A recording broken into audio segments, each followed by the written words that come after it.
JB. JB. There are 300 people in this hall, and the resounding of JB is not equivalent to what the proportion of the people sitting there. Once again, JB. JB. Excellent. Good afternoon to all the dignitaries on the podium and all the dignitaries below the podium.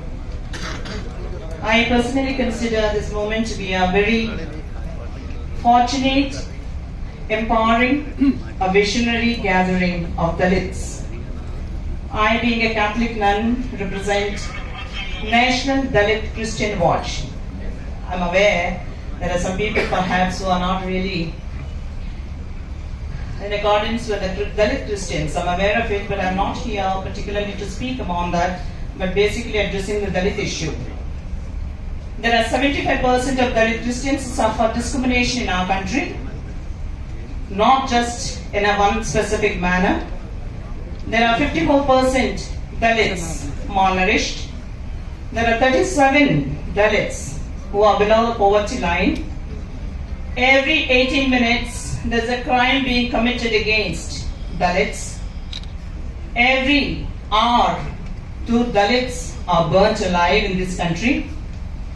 And every hour, 2 Dalits are murdered and 11 Dalits beaten up. And every day, 3 Dalit women are being raped. There are a number of statistics, if I were to say, lot many things.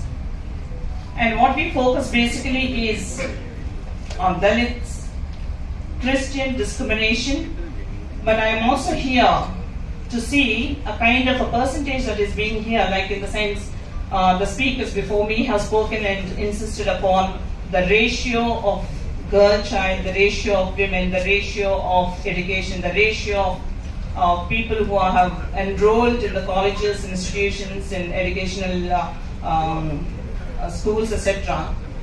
But in contrast to all of that, the percentage of women who are in this hall is very, very low. You look at the percentage of the men sitting here and the percentage of women sitting here.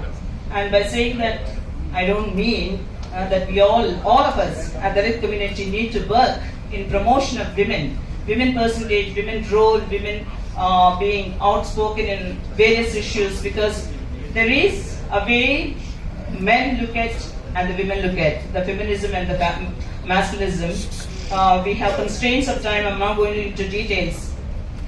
But the untouchability that is being spoken a bit before still exists very, very large in our country and even in Telangana. Sorry to say that there are a lot of things even in Telangana state that need to be highly improved.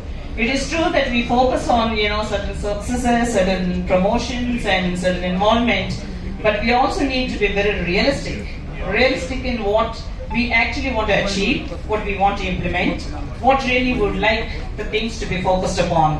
One of the things that I would like to recommend on this August gathering of the stage is Dalit Christian status has to be implemented, and I demand personally that the moment you change your religion, just because you believe in a particular God, just because you choose the religion that you have a freedom to choose, are being ostracized, sidelined and kept aside. I think this is unfair. We should not be tolerating, if we are people who are open enough, liberal enough, and believe in our constitution, which is so fundamental to our lives as the Dalit community. This is one of the things I strongly believe has to be implemented, and no matter what you choose, what you want to wear, what you want to eat, what you want to practice, your faith is your personal identity and your personal affair. Nobody has a right to impose on anybody else to say, this is what you should do, otherwise we will not. Why should everybody be a Hindu? I suppose we have a lot of castes and creeds and religions in our country which we need to be practicing.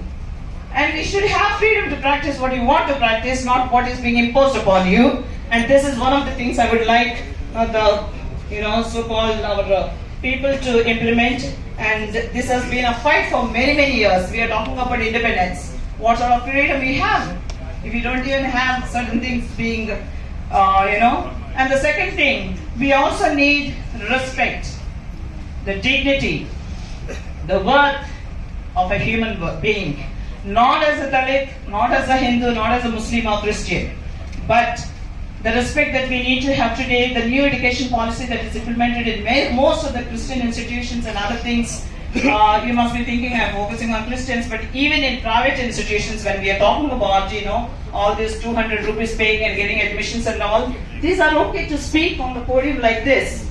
But I think when it comes to implementation, there are a lot more we really need to look into and see as to how we can. And this is another thing that I also want to say. Recently, all of us, the entire nation of India has focused on Manipur.